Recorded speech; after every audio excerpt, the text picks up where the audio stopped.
Assalamu alaikum, bienvenue sur Vérité Dine.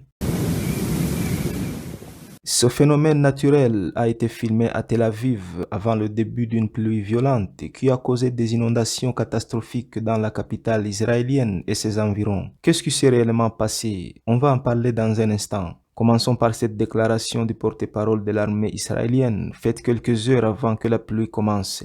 Les habitants de Gaza doivent savoir que nous avons été très généreux avec le temps. Nous leur avons donné un avertissement suffisant de plus de 25 heures. Ils ont intérêt à quitter la ville avant que nos troupes ne débarquent. Vous avez certainement entendu de l'invasion terrestre qui était préparée par le gouvernement israélien à Gaza. C'était vendredi 13 octobre quand l'armée sioniste a donné 24 heures aux habitants du nord de Gaza pour qu'ils quittent la ville avant que l'opération commence.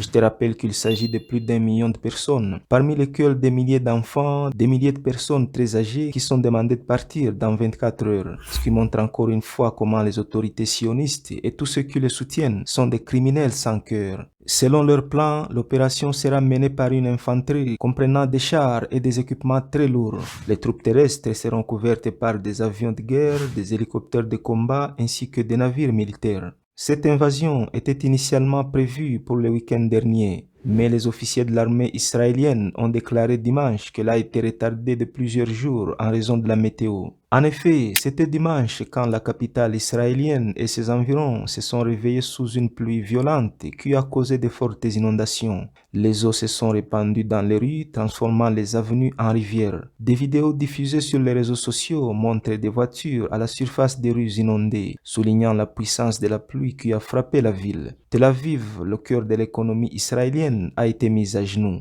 La bourse de Tel Aviv, les banques et l'industrie technologique, tous piliers de l'économie israélienne, ont ressenti les secousses de la tempête. Les sociétés internationales ont suspendu leurs opérations et les compagnies aériennes étrangères ont suspendu leurs vols pendant plusieurs heures. C'est suite à cette situation donc que les responsables militaires ont déclaré que l'invasion terrestre qui était prévue à Gaza a été reportée pour une date ultérieure. Ils ont expliqué que les conditions météorologiques auraient rendu plus difficile pour les pilotes et opérateurs des drones israéliens de fournir une couverture aérienne aux forces terrestres.